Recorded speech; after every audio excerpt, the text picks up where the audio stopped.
Hello students, online learning में आपका स्वागत है। आज हम हिंदी वसंत भाग 2 कक्षा 7वीं पाठ कंचा इस पाठ के शब्दार्थ और प्रश्नोत्तर पढ़ने जा रहे हैं।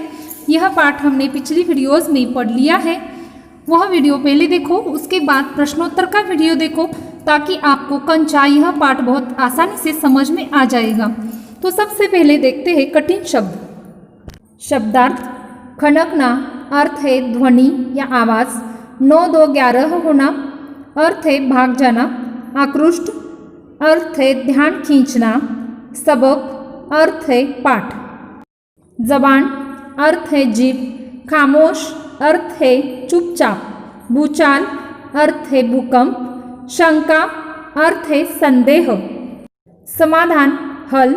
दांतों तले उंगली दबाना, आश्चर्य प्रकट करना, हवा हो जाना, भाग जाना। प्रश्नों के उत्तर लिखिए। प्रश्न क्रमांक 1, कंचे जार से निकलकर अप्पू के मन की कल्पना में समा जाते हैं तब क्या होता है? उत्तर: कंचे जब जार से निकलकर अप्पू के मन की कल्पना में समा जाते हैं तब वह जार और कंचों के अलावा और कुछ नहीं सोचता है। उसे कल्पना की दुनिया में लगता है कि जैसे कंचों का जार बड़ा होकर आसमान सा बड़ा हो गया और वह उसके भीतर समा गया।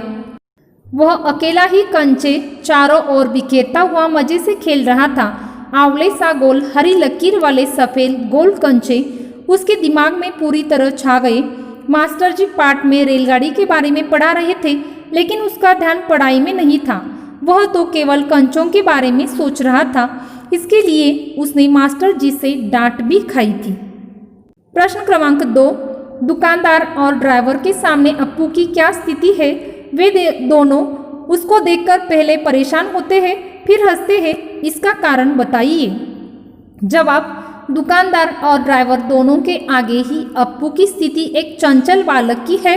दुकानदार के आगे अप्पू कंचों की तरफ आकर्षित हो कल्पना में विलीन हो जाता है। इस मनस्थिति में उसका जरा भी ध्यान नहीं रहता कि उससे जार टूट जाएगा। दुकानदार इसी बात से थोड़ा खिन्न परेशान होता है।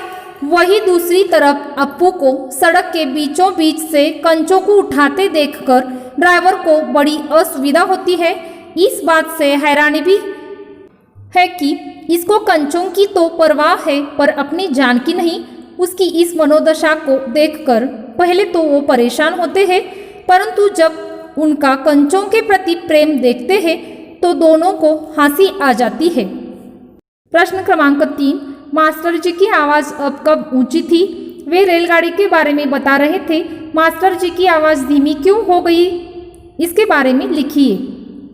उत्तर: जब मास्टर जी ने कक्षा के बच्चों को रेलगाड़ी का पाठ पढ़ाना शुरू किया था तब उनकी आवाज़ ऊंची थी, क्योंकि वे सभी बच्चों का ध्यान आकर्षित करना चाहते थे, ध्यानपूर्वक पाठ को सुन सके।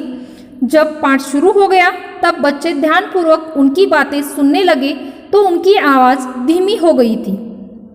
क्रमांक 4, नीचे दिए गए वाक्यों में रेखांकित मुहावरे किन भावों को प्रकट करते हैं?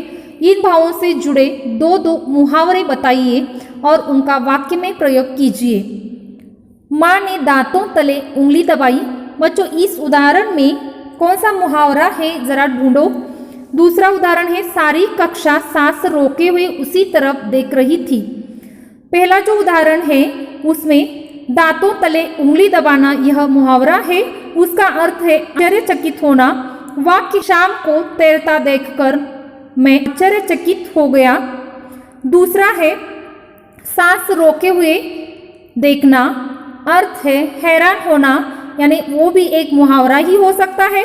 उसका वाक्य है, शीला को रोटी बनाते देखकर माँ हैरान हो गई। प्रश्न क्रमांक 5, कहानी में अप्पू ने बार बार जॉर्ज को याद किया है। इसका क्या कारण था? जवाब: जॉर्ज कंचे का अच्छा खिलाड़ी है। वह अप्पू का सहपाठी था। चाहे कितना भी बड़ा लड़का उसके साथ कंचा खेले, उसे वह हार जाएगा। हारे हुए खिलाड़ी को अपनी बंद मुट्ठी जमीन पर रखनी पड़ती थी। तब जॉर्ज कंचा चलाकर बंद मुट्ठी के जोड़ों की हड्डी तोड़ता था।